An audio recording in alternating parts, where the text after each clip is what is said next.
একজন নেককার বাবা, নেককার সন্তান হওয়া সবটাই আল্লাহ তাআলার দয়া। একজন উপযুক্ত বাবা পাওয়া এটাও বহুত বড় নিয়ামত, এটাও বহুত বড় নিয়ামত। কত বাবা জানে না তার সন্তান কিভাবে গড়তে হয়, কত মা জানে না তার সন্তান কিভাবে গড়তে হয়। হাদিসের মধ্যে আছে, আল্লাহর নবী সাল্লাল্লাহু আলাইহি সাল্লাম বলেন, প্রত্যেকটি মানব সন্তান আল্লাহকে মানার পরিপূর্ণ যোগ্যতা নিয়ে ভূমিষ্ঠ হয়। মা মিন মাউলুদিন ইল্লা ইউলাদু আলাল ফিতরা। প্রতিটি মানব সন্তান সৃষ্টিগতভাবে আল্লাহর সমস্ত হুকুম মানার যোগ্যতা আল্লাহ তার শরীরের মধ্যে দিয়ে দেয়। কোরআনে আল্লাহ বলছেন, ফিতরাতাল্লাহিল্লাতী ফাতারান নাস আলাইহা। এই ছেলে, কথা বললে উঠাই দেবো, এবার একদম সাবধান। একটা ছেলে কথা বললে উঠাই দেবো। সোজা, এই ছেলে সোজা করো, সোজা করো। কে ফাজলামি করতে বসছে এখানে? সোজা, এই বাচ্চা সোজা হবে। এখানে মস্কারি করতে বসছে। ওর গায়ে শুইলা কেন? তোমার শোয়া দরকার, তুমি ঘরে যাও। জি, থামাইতে হবে, কাবজাব না থামাইলে আমি বলতে পারি না। তাহলে এই জন্য বললাম, আল্লাহ তাআলা বলেন, আমি আল্লাহই সৃষ্টিগতভাবে আমাকে মানার যোগ্যতা দিয়ে সৃষ্টি করেছি। এবং আল্লাহ বলেন, মৃত্যু পর্যন্ত আমি আল্লাহ বান্দার এই যোগ্যতা কখনোই তার থেকে সরাই না। লা তাবদীল লি খালকিল্লাহ, মানে 90 বছর পরেও যদি কোনো নাফরমান পাপী আল্লাহকে ডাকতে চায়, হতে পারে গত 90 বছর কোনো দিন সেজদা দেয় নাই, 90 বছর পরে মনে করেন কালেমা পড়ছে, তো আল্লাহ তাআলা বলেন, আজও যদি চায় আমি আজই তাকে সেজদার তৌফিক দিয়ে দেব। মানে আমি সৃষ্টিগত এই যোগ্যতা কি করি না, সরাই না, কখনোই সরাই না, আমি নষ্ট করি না তার। যে কোনো সময় বান্দা চাইলে আমার গোলামি করতে পারে, কারণ আমিটা তার শরীরের মধ্যে সৃষ্টিগতভাবে আমাকে মানার, আমার গোলামি করার, আমাকে রুকু করার, সেজদা করার তৌফিক যোগ্যতা আমি দিয়েছি। যালিকা দ্বীনুল কাইয়্যিম, এটা আমার অকাট্য বিধান, এটা আমার চূড়ান্ত ফয়সালা, এটা বদলাবে না। তো বলতেছিলাম, রাসূলুল্লাহ সাল্লাল্লাহু আলাইহি সাল্লাম বলছেন, তাহলে সৃষ্টিগত এই যোগ্যতা নষ্ট করলো কে? এই মানুষটা কুফরি করে কেন এখন? এই মানুষটা এখন শিরিক করে কেন? তাহলে এই মানুষটা এখন মূর্তি পূজা করে কেন? আল্লাহ তো তাকে সৃষ্টিগতভাবে যোগ্যতাই দিয়েছিলেন। আখরাজাকুম মিন বুতুনি উম্মাহাতিকুম লা তা'লামুনা শাইআন। কোরআনে আল্লাহ বলছেন, আল্লাহ তোমাদেরকে মায়ের পেট থেকে বের করে এনেছেন এই অবস্থায় যখন তোমরা কিছুই জানতে না, কিছুই জানতে না। আমি দিয়েছি তোমাদেরকে সব। দুনিয়ার থেকে জন্মের পরে পৃথিবীর কারো কাছ থেকে তোমার জ্ঞান আসে নাই, আমি দিছি। সমস্ত কিছু আমি তোমার মধ্যে দিয়ে রাখছি। আ'তা কুল্লা শাইইন খালকাহু সুম্মা হাদা। আল্লাহ বলেন, প্রত্যেক মানুষকে সৃষ্টি আমি করেছি, অতঃপর প্রত্যেক সৃষ্টিকে তার চলার পথের জন্য যে পরিমাণ দিক নির্দেশনা দরকার সেটা আমিই দিয়েছি। এক কুকুর কেমনে বুঝে লাঠি আলগি দিলে ওই চলে যায় কেমনে? ও কেমনে বুঝে এটা দিয়ে আঘাত করলে ও ব্যথা পাবে, ও ক্ষতিগ্রস্ত হবে? ওইটা কুত্তায় বুঝলো কেমনে? ও তো কোথাও পড়ে নাই, কোথাও পড়ে নাই। তাহলে একটা জানোয়ারও তো তার প্রয়োজন পরিমাণ বুঝ আল্লাহ তাকে দিয়েছেন। আল্লাহ বলেন, আমি দিয়েছি, আমি দিয়েছি, যার যেটুকু লাগবে ততটুকু আমি দিছি।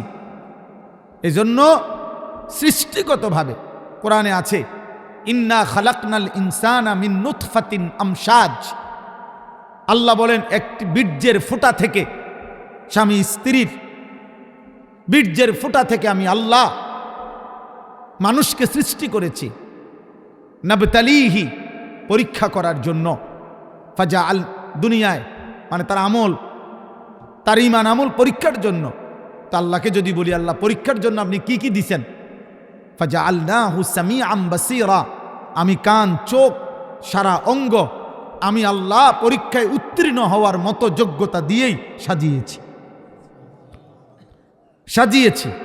আবার আল্লাহ বলছেন ইন্না হাদাইনাহুস সাবিলা, আমি আল্লাহ শুধু অঙ্গ প্রত্যঙ্গ দিয়ে ছেড়ে দেই নাই, আমি আবার কোনটা কল্যাণ কোনটা অকল্যাণ, কোনটা ন্যায় কোনটা অন্যায়, কোনটা জান্নাত কোনটা জাহান্নাম, আমি আল্লাহ তাআলা তা বুঝাবার জন্য আমার পক্ষ থেকে পথ রাস্তা আমি বলে দিয়েছি দুইভাবে।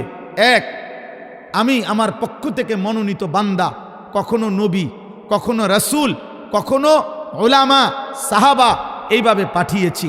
আর সাথে সাথে আসমানি কিতাব দিয়ে হেদায়েত দিয়েছি।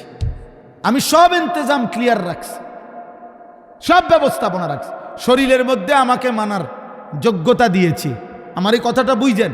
আল্লাহ আমাদেরকে আল্লাহর হুকুম মানার শারীরিক কি দিয়েছেন? যোগ্যতা দিয়েছেন। আবার সাথে সাথে বুঝাইয়া বলার জন্য, কি করতে হবে তা বলার জন্য, বুঝানোর জন্য দুটা জিনিস দিছেন। একটা হলো মানুষ, মানে নবী রাসূল উলামা, উনাদেরকে দিছেন।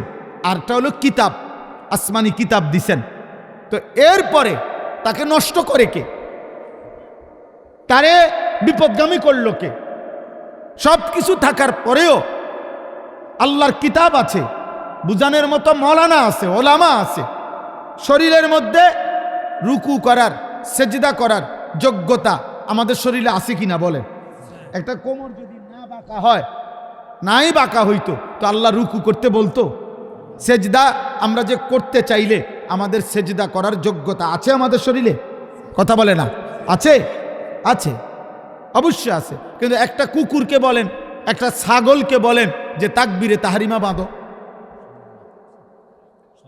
বলে সম্ভব? তার জন্য তার মধ্যে সৃষ্টিগত এই যোগ্যতা আছে। একটা গাছকে বলেন যে তুমি রুকু করো, তার মধ্যে এই যোগ্যতা আছে? নাই। আমাদের মধ্যে আল্লাহ তাআলা সৃষ্টিগতভাবে যোগ্যতা দিয়েছেন, বুঝাইয়া বলার জন্য নবী রাসূল উলামা দিয়েছেন, বুঝবার মতো কিতাব দিয়েছেন। অতঃপর তাকে নষ্ট করে কে? তে যারা যারা তাকে নষ্ট করে এর মধ্যে অন্যতম একটা হইল বাবা মা। এই কথাটা বলার জন্য বলছি। আরো আছে নফস, শয়তান, অসৎ বন্ধু, কিন্তু একটা হইল পিতামাতা। নবীজি বলছেন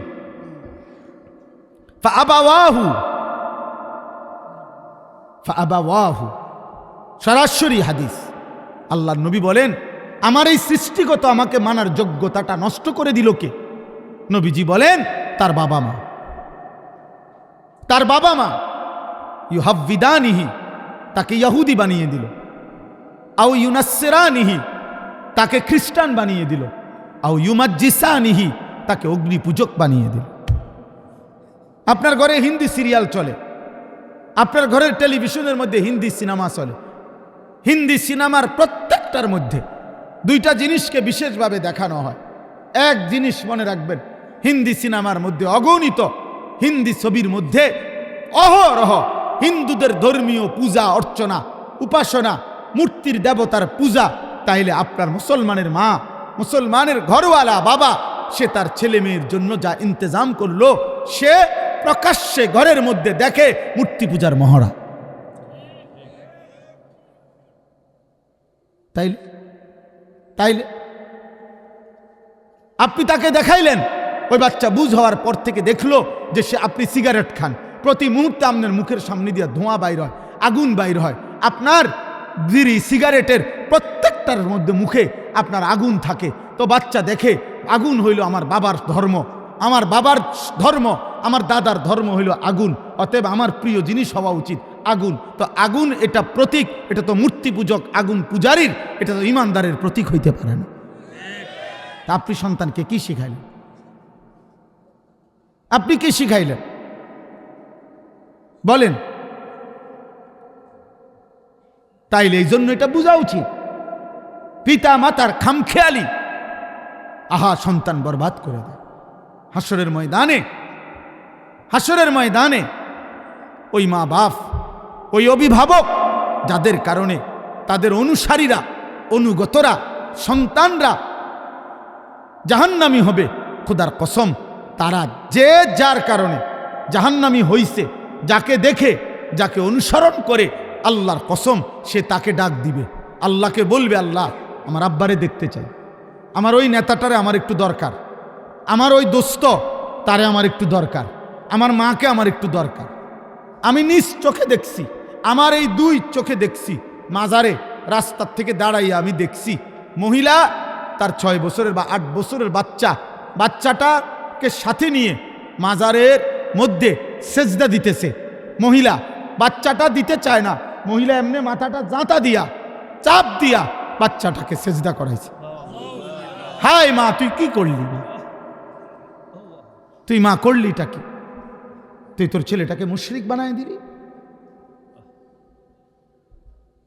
আল্লাহ তাআলা যার রক্তে ঈমান দিছিলেন, যাকে সৃষ্টি লগ্নে আল্লাহ ঈমানের নিয়ামত দিয়ে দিছিলেন, আল্লাহকে মানার, তুই মা তাকে মুশরিক বানায় দিলি। মা কি করলা? মা তুমি ছেলেটাকে কি করলা? তুমি সুদের টাকা নিয়ে ছেলে মানুষ করছেন কেন? আপনি বুঝের ছেলে বুঝে না? বর্তমান সময়টা তো এমন, এখন আরো বেশি। 4 বছরের বাচ্চা যা বুঝে, আগের দিনে 40 বছরের ব্যাড হইতো এত বুঝতো না মিয়া। 5 বছরের বাচ্চা পৃথিবী এখন যা বুঝে, 50 বছরের বুড়া মিয়াও দুনিয়া এত বুঝে না, দুনিয়া এত বুঝে না। অতএব আমাদের এই সচেতনতা ভীষণ দরকার। আপনারা গ্রামের মানুষ বলে, আপনারা গ্রামের মানুষ এই সমস্ত নয়সয় কথা বলে খামখেয়ালি করেন না বাপ। আমি অনুরোধ করছি, এই বাপ, গ্রামে থাকেন আর শহরে থাকেন, সম্পদ কম থাকুক আর না থাকুক, অভাবে থাকেন আর প্রাচুর্যে থাকেন, মৃত্যু আসবেই, কবরে যেতে হবেই, আখেরাতে মুখোমুখি আল্লাহর হতে হবেই, আল্লাহর মুখোমুখি হতে হবেই, মালাকুল মউত আমাদেরকে নিয়ে যাবেই।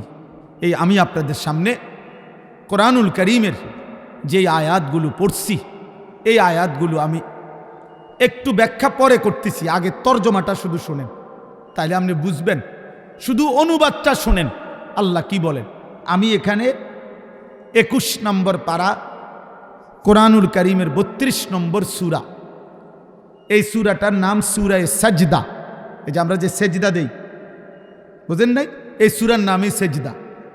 এই সূরার 4টা আয়াত, 11, 12, 13, 14, এই 4টি আয়াত পড়ছি এই মাত্র শুরুতে। আগে 4টা আয়াতের তর্জমা শুনেন। এই 4টা আয়াতে আল্লাহ তাআলা কি বলতেছেন শুনতেছেন আপনারা সবাই? দোস্ত, বুট খাইও না, মাঝখান দিয়ে কেউ বুট বাদাম খাইও না। আমি অনুরোধ করছি, চলে গেলে আমি বললাম কোনো অসুবিধা নেই, তুমি চলে যাও, যার অসুবিধা হয় চলে গেলে আমার কোনো আপত্তি নেই, কিন্তু শুনলে, বসলে মনোযোগ দিয়ে শুনলে ভালো। আমি দোস্ত অনুরোধ করলাম, মনোযোগ হইলে ফায়দা হয়। বক্তার পর বক্তা আনলাম, 3 জন বক্তা, 6 জন বক্তাও, একজন উঠলো আরেকজন নামলো, কেউ হুঙ্কার দিল, কেউ ঝঙ্কার দিল, কেউ টান দিল, কেউ সুর দিল, কারো হাসি দিলে ভাল লাগে, কেউ কানলে ভাল লাগে, কেউ চিৎকার দিলে ভাল লাগে, কেউ উড়াই লাইলে ভাল লাগে। এই সমস্ত দিয়ে হবে না আব্বা, এর কোনো ফায়দা নাই, এটা কোনো বিষয় না বাবা। বিষয় হলো আমি উপলব্ধি, আত্ম উপলব্ধি। আহা, আমি কে, আমি কি করছি, আমি কোত্থেকে আসলাম, আমার কি করা উচিত, আমি যাব কোথায়, প্রতিনিয়ত মানুষগুলো কই যাচ্ছে, আমার বাবা কই গেলেন, আমার দাদা কই গেলেন, আমার চাচা মামা ফুফা খালুরা কই গেলেন, আমার জ্যাঠারে আমি 1 সপ্তাহ আগে দেখা গেছি, 1 সপ্তাহ পরে দেখছি জ্যাঠা নাই। জ্যাঠার জানাজা আমি পড়াইছি, জানাজার আগে আমি জ্যাঠার কবরের দিকে তাকাইছি, কবর তখন খালি, কবরে তখনও রাখে নাই আমার জ্যাঠাকে। আমি আমার বাড়ির কবর তো কবরের দিকে তাকায় দেখা কিছুক্ষণ তাকায় থাকছি, আর আমি মনে হয় যেন শুনতেছি যে কবর আমারে বলে, আনিস, আমার থেকে কয়টা মাটি আমি তোমার জ্যাঠারে বানাইতে দিছিলাম, আজ আমার মাটি আমি নিয়ে নিলাম।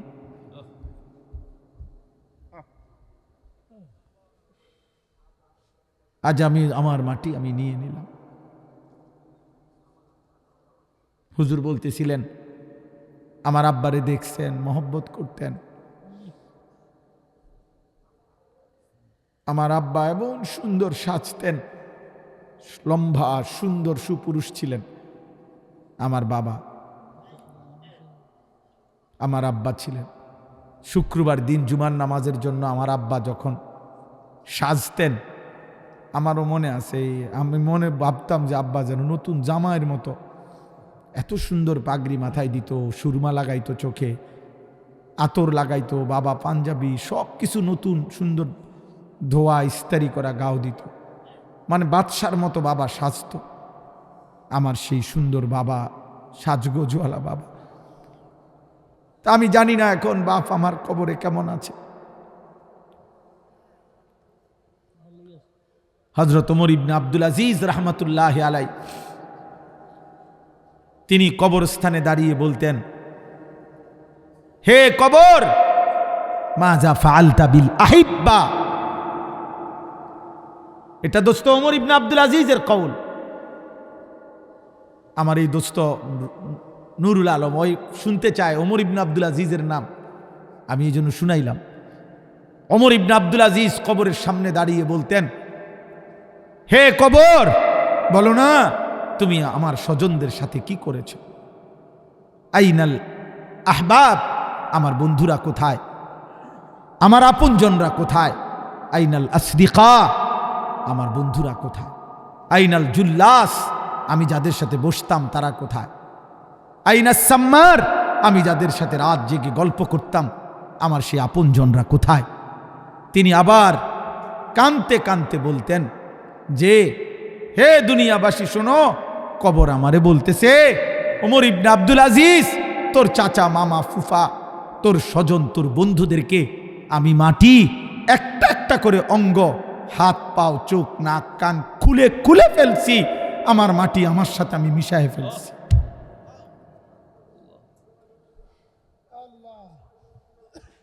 আমার মাটি আমি আমার সাথে মিশায়ে ফেলছি। দোস্ত আমার, বন্ধু আমার, প্রিয় নওজোয়ান, তুমিও থাকবা না, আমিও থাকবো না।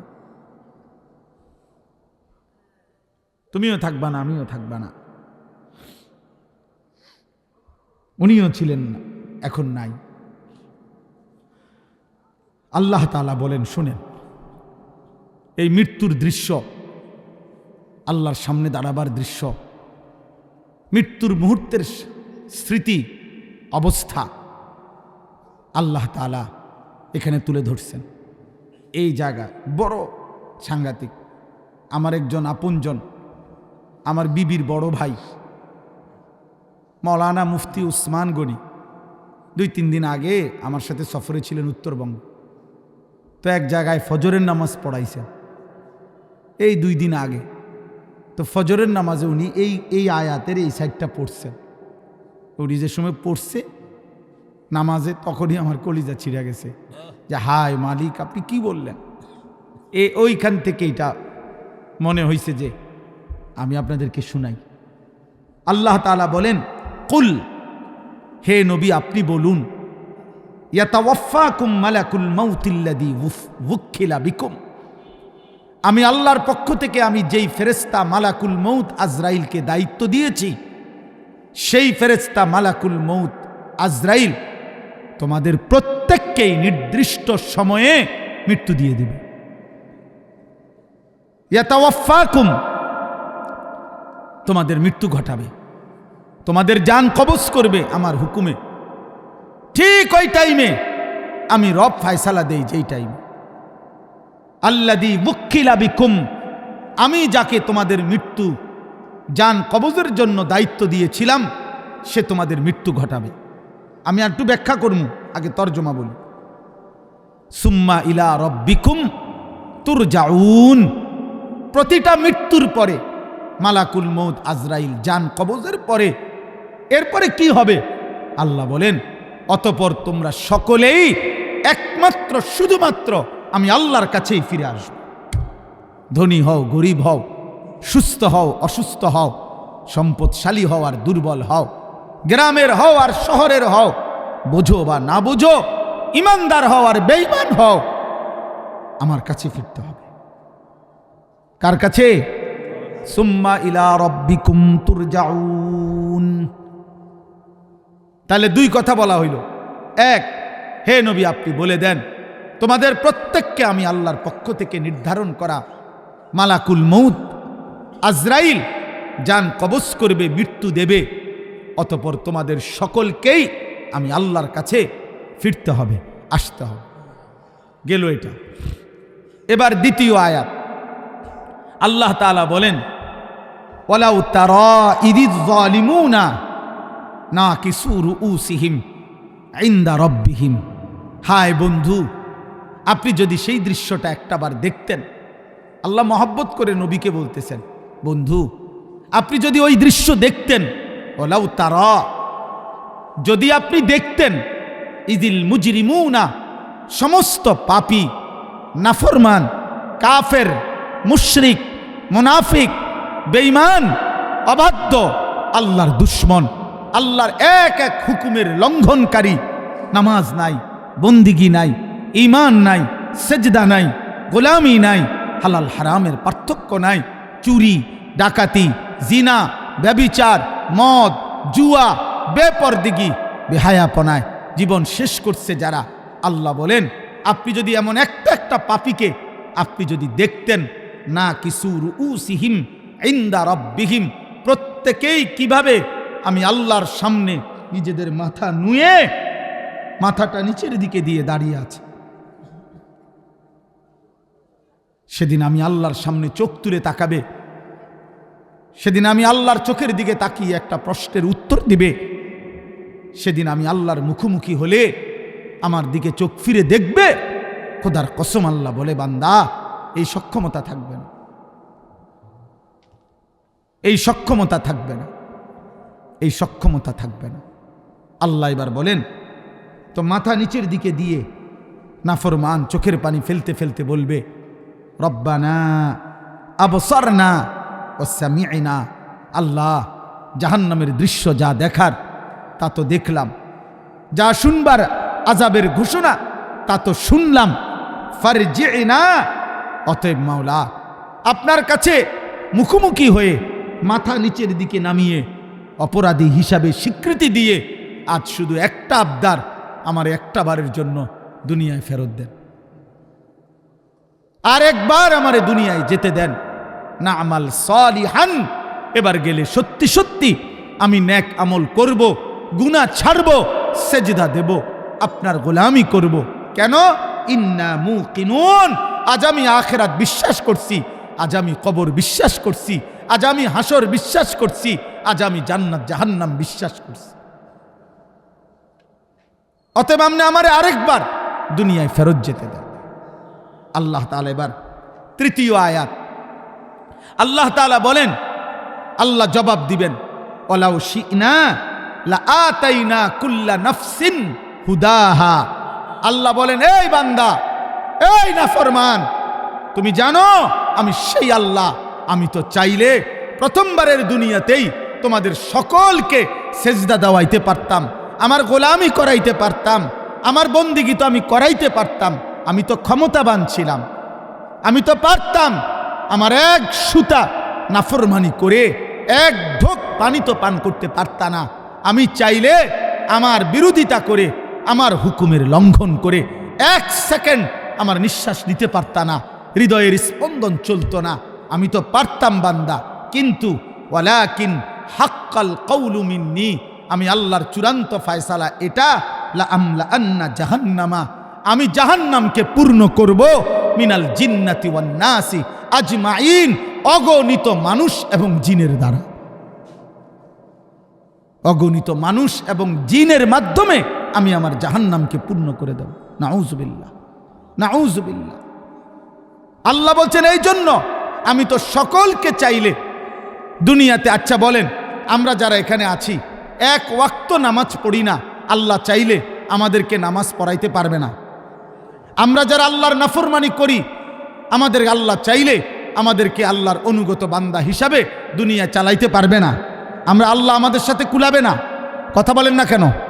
আল্লাহ আমাদের সাথে পারবে না? আল্লাহ তাআলা বলেন, ফাজুকু, এই দেখেন শেষ আয়াত, ফাজুকু বিমা নাসিতুম লিকা ইয়াউমিকুম হাদা। অতএব হে বান্দা, এটা সাংঘাতিক কথা। হে আমার নাফরমান বান্দা, জাহান্নামের আযাব ভোগ করো। আজকে নাসিতুম লিকা ইয়াউমিকুম হাদা, এই আখিরাত, এই পরকাল, এই হাসরের মাঠ তুমি দুনিয়ায় থাকতে ভুলে গিয়েছিলে। কত লক্ষবার তোমার কাছে আমি পৌঁছাইছি, কত ইমাম, কত আলেম, কত ওয়ায়েস, কত আউলিয়া, কত পীর, কত বুজুর্গ, আল্লাহর প্রিয় বান্দা চোখের পানি ফেলে ফেলে তোমারে বলছিল তুমি টোটালি আখিরাত ভুলে গেছ। গুনার নাফরমানির উৎসব করছো, গুনার নাফরমানির জোয়ার উঠায় দিছ। তুমি যেমন সেদিন দুনিয়ায় থাকতে আজকের আখিরাতকে ভুলে গিয়েছ। আল্লাহ বলেন ইন্না নাসিনাকুম, আজ আমি আল্লাহ তোকে ভুলে গেলাম, আজ আমি তোকে ভুলে গেলাম। অতএব দেখি এবার তোর কোন বাপ তোরে বাঁচায়।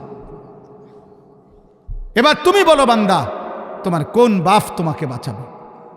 আল্লাহ বলেন ফাযুকু ওয়াযুকু আযাবাল খুলদি বিমা কুনতুম তা'মালুন। অতএব তোমার সারা জীবনের যা কর্ম, পাপ, নাফরমানি, তোমার কুফর, তোমার শিরিক, তোমার নেফাক, তোমার গুনাহ, তোমার নাফরমানির বদলায় আজ তুমি চিরস্থায়ী আযাব জাহান্নাম ভোগ করো। নাউযুবিল্লাহ। আমার ভাই, এবার ছোট্ট দুইটা কথা, এই তর্জমা শেষ। আমি যেহেতু রাত হয়েছে এই জন্য লম্বা করতে চাচ্ছি না, একসাথে আমি তর্জমা বলে দিলাম। তাহলে এই আয়াতের মূল বক্তব্য কি? মূল বক্তব্য হলো, প্রথম কথা হলো মালাকুল মউত আজরাইল আমাদের প্রত্যেকের জান কবজ করবে কিনা বলে? রাসূলুল্লাহ সাল্লাল্লাহু আলাইহি ওয়াসাল্লাম ওনার কাছে আজরাইল নিজে শুনাইছে, ইয়া রাসূলুল্লাহ, এই পৃথিবীর প্রত্যেকটি মানুষ আমার সামনে, একজন মানুষের সামনে একটি থালার মধ্যে তার সব আইটেমের তরকারি সহ তার খাবার যেমন তার চোখের সামনে থাকে, এই কায়নাতের সমস্ত ইনসানের রূহটা আমি আজরাইল মালাকুল মউতের সামনে ঠিক এরকম একটি প্লেটের মতো সামনে।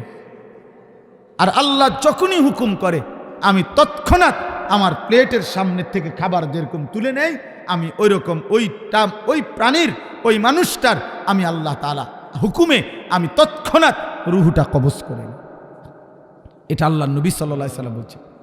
2 নম্বরে আল্লাহ নবী সাল্লাল্লাহু আলাইহি ওয়াসাল্লাম বলেন, হে আমার উম্মত, মালাকুল মউত আজরাইল প্রত্যেক মানুষের কাছে যখন জান কবজ করতে আসে, এই জান কবজ করতে আসলে আজরাইল কারো কাছে তাকে না দেখাইয়া জান কবজ করে না।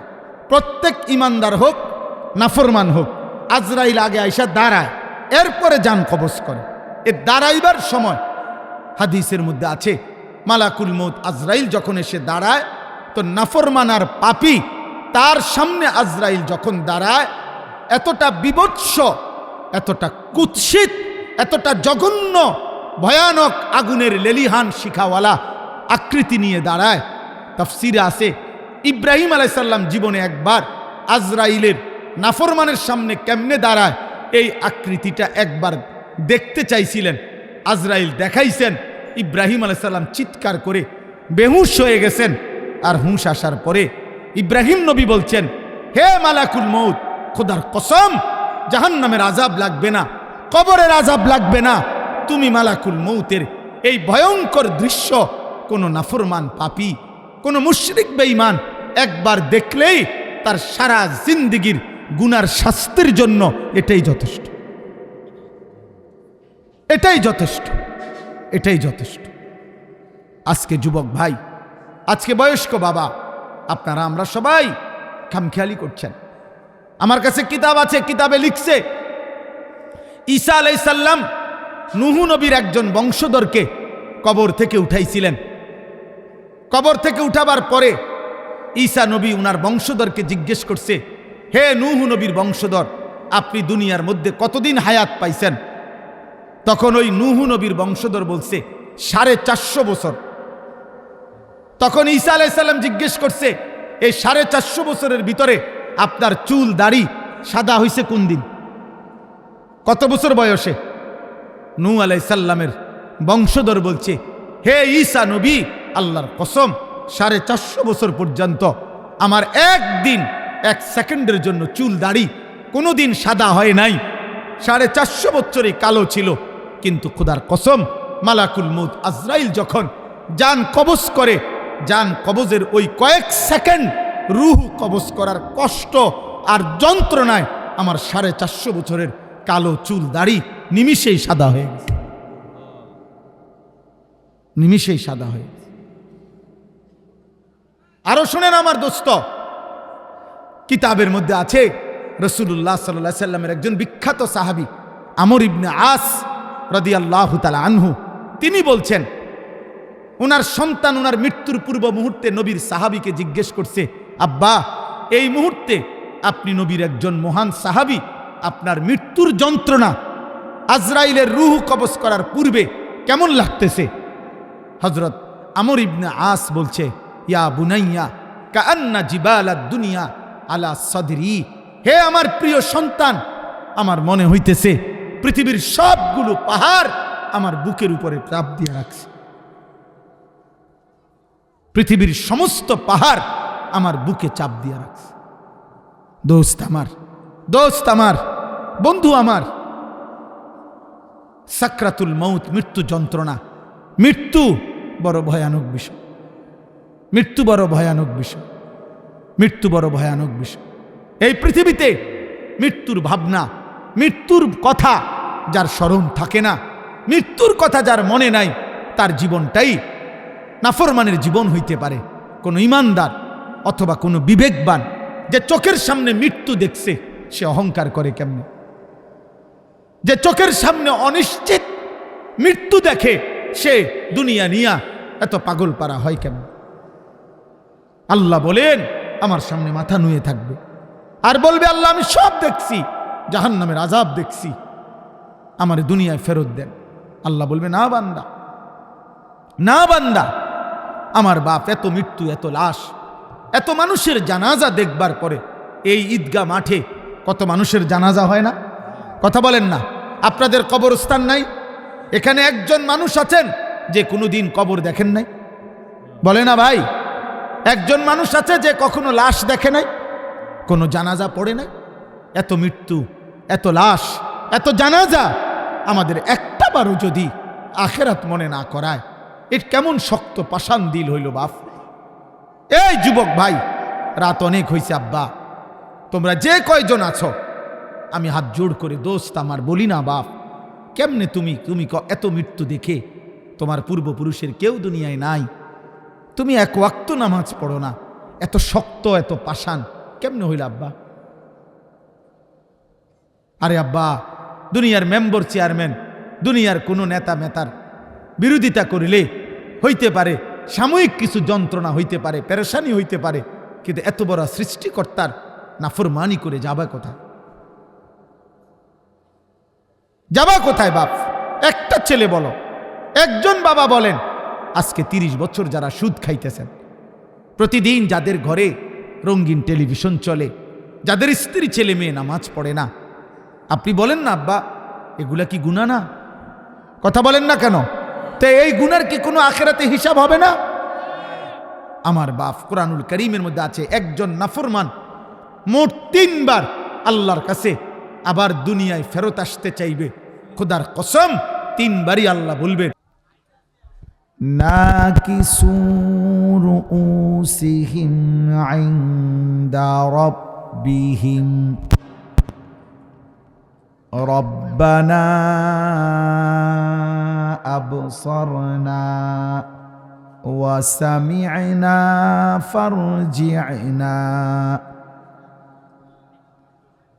ফারজি'না না'মাল সালিহান ইন্না মুকিনুন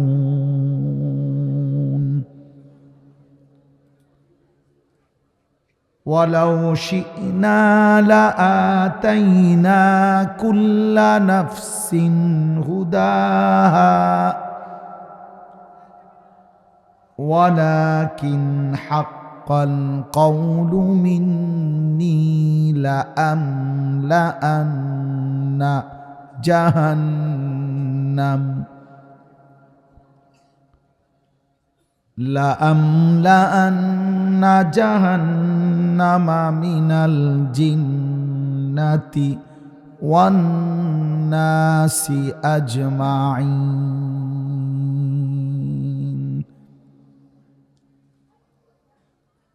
ফাযূকূ বিমা নাসীতুম লিকা ইয়াউমিকুম হাযা ইন্না নাসীনাকুম ফাযূকূ আযাবাল খুলদি বিমা কুনতুম তা'মালুন সাদাকাল্লাহু মাওলানাল আযীম وقال نبينا صلى الله عليه وسلم أكثروا ذكر هادم اللذات اللهم صل على محمد وعلى آل محمد كما صليت على إبراهيم وعلى آل إبراهيم إنك حميد مجيد اللهم بارك على محمد وعلى آل محمد كما باركت على إبراهيم وعلى آل إبراهيم إنك حميد مجيد سبحانك لا علم لنا إلا ما علمتنا إنك أنت العليم الحكيم الحمد لله আল্লাহ পাক রব্বুল ইজ্জাত জুল জালাল ওয়াল ইকরামের ফজল কারাম রব্বুল আলামিনের অপরিসীম ইহসান মেহেরবানি দয়া আল্লাহ তাআলা আমাদেরকে আজ 29 নভেম্বর 2025 রোজ শনিবার কুমিল্লা জেলা বিপাড়া উপজেলাধীন মাধবপুর রানীগাছ কেন্দ্রীয় ঈদগাহ ময়দানে বিশিষ্ট আলেম দ্বীন প্রখ্যাত ওয়াইজ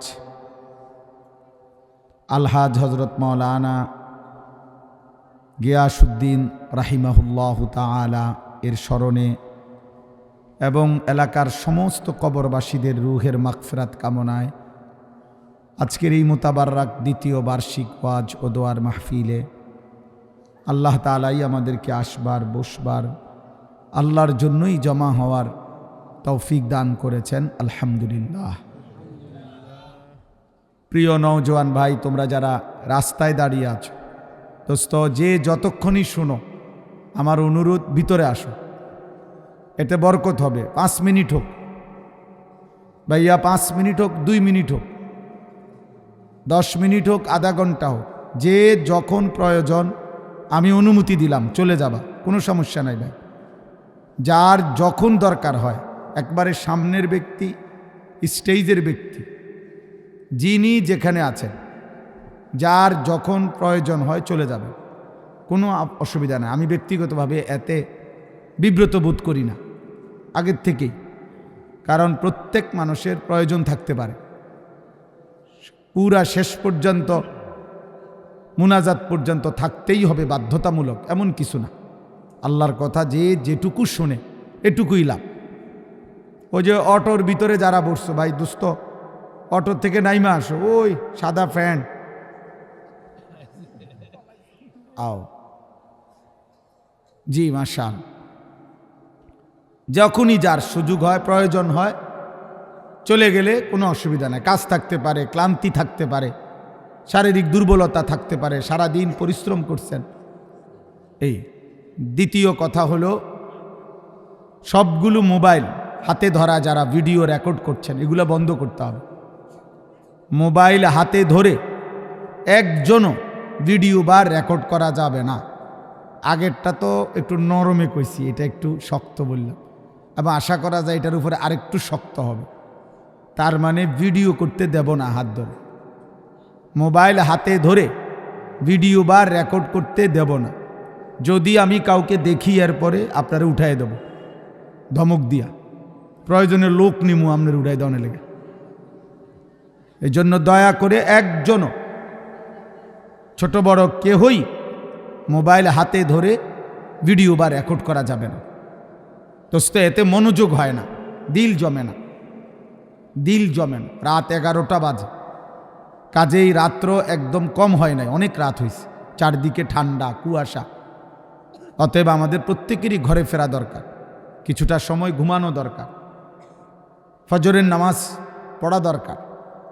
আর তদুপরি সারাদিনের ক্লান্তির পরে আল্লাহ তাআলা কোরআনুল কারীমের মধ্যে বলছেন ওয়াজআলনা নাওমাকুম সুবাতা, আমি আল্লাহ তোমাদের জন্য ঘুম বানিয়েছি। কেন বানিয়েছি? আল্লাহ নিজেই বলেন সুবাতান, অর্থ হইল তোমাদের ক্লান্তি কেটে দেওয়ার জন্য, দূর করার জন্য। সাবতুন অর্থ হইল কাটা, দূর করা। আল্লাহ বলেন তোমাদের ক্লান্তি দূর করার জন্য তোমাদের জন্যে ঘুম আমি বানিয়েছি, আমি বানিয়েছি। ঘুম আল্লাহ তাআলার সৃষ্টি।